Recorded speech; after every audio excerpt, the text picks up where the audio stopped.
Right, today I'm going to give you guys a detailed look at this figure, which I have been expecting and anticipating for quite a long time. It is Violator from McFarlane Toys, and look at that. He looks massive, and I like the design of this one. A little more beefy than the original design. The original design from the comics is very skinny. It's basically just a head with skinny limbs, and even the torso is all skinny, but this one is definitely a lot beefier, and I do like the design of this one quite a bit. And let's get the height out of the way. And this guy, if you're counting everything, including the horn right on top, he is about 11 inches in height, so quite a tall character, and a hefty figure too. There's a lot of plastic here. And here's how he looks from the side. See, he does have an articulated jar. The bottom jar is articulated, so that's nice. And it comes with the base, and that's it. Nothing else. And here's the back of him. And this guy is going to set you back about $50 from... where did I get this from? Target. The Target website. So yeah, it's been delayed quite a few times. Wait, no, I don't think it was Target. It was Amazon. I think it was Amazon. It was delayed quite a few times, and finally got it in hand, and he looks really good. Let's check out detailing on the back first, since I'm on the back right now. And you can see the bones, the texture on the skin. Looks absolutely gorgeous, and the paint job is nice too.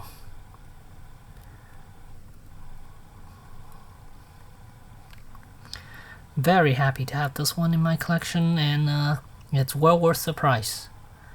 And the joints are pretty tight too, like these. I was worried that since he has these type of chicken legs, I worry that these joints aren't as tight, won't be able to support him fully, and he is capable of standing on his hind legs, and look at that. He's not gonna tipped over. He's not going to tip over, or the joints aren't going to give out either. The base is pretty much not needed. If you balance him enough, he should be able to stand on his own. But if you're putting him on a shelf, I would try to lean him against the back somewhere, because otherwise who knows, he might do a dive off the shelf if you aren't careful. Because he is definitely top heavy, so yeah. And let's check out that face. Look at those eyes. One right here, and the other one over there. And let's get a close up on that head and the mouth. Horns on the side.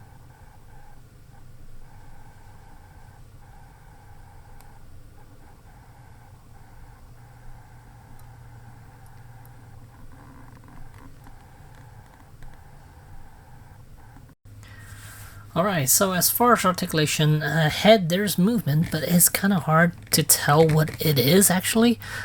It might just be a swivel, I'm not quite sure, because I can barely move his head. So, yeah, but jar, you see it could go up a little bit and come down. That's about all I could do for this guy. And then here you can see their hinges right here on the shoulders. They are on ratcheting joints, and they are very stiff. So it could go up about that much. That's about it. And then you can rotate. There's no bicep cut here. There's a joint right on the elbow, which allows you to rotate there and also move forward and back. It could give you roughly almost 90 degrees. Not really. And then as for the hands, let me see here. Throw them back out here. I could move in and out. And it can rotate as well. So yeah.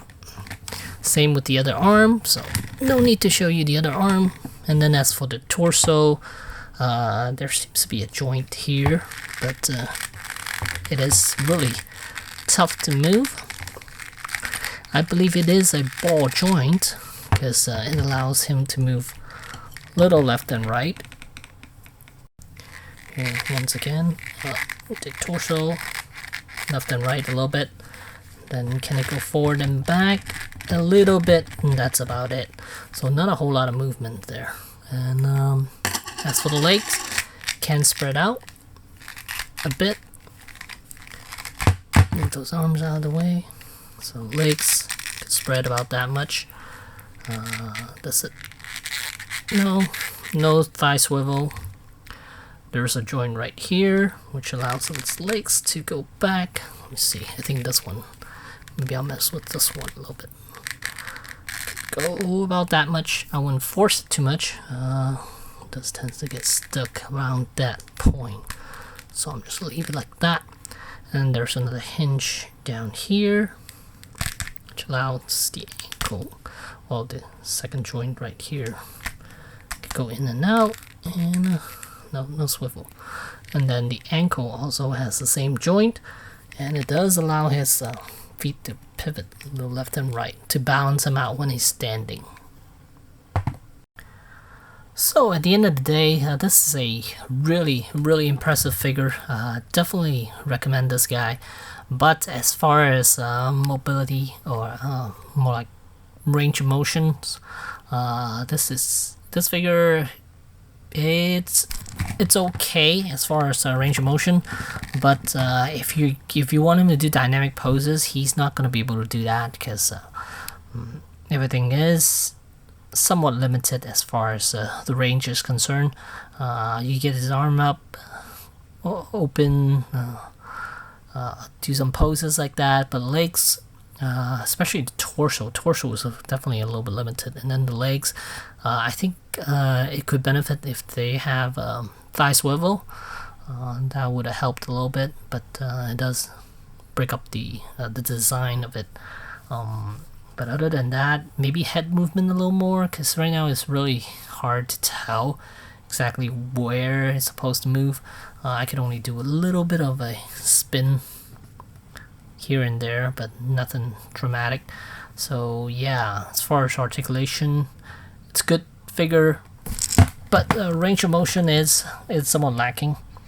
And yeah, again, make sure you balance him well, because as you can see, he already toppled over twice during this clip.